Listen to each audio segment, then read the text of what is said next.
Superfast news, आवाज जनसामान्यांचा। भारतीय जनता युवा मोर्चा घाटंजीच्या वतीने शालेय साहित्य वाटप कार्यक्रम उत्साहात संपन्न।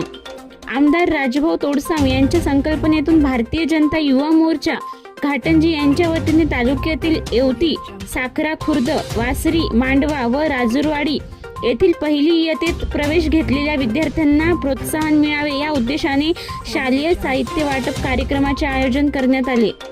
या उपक्रमामध्ये विद्यार्थ्यांना शालेय साहित्याचे वाटप करून शिक्षणाबद्दल गोडी निर्माण व्हावी तसेच शिक्षणासाठी प्रेरणा मिळावी हा उद्देश ठेवण्यात आला। या सामाजिक उपक्रमाचे पालक व ग्रामस्थांनी स्वागत करून भारतीय जनता युवा मोर्चाच्या कार्याचे कौतुक केले।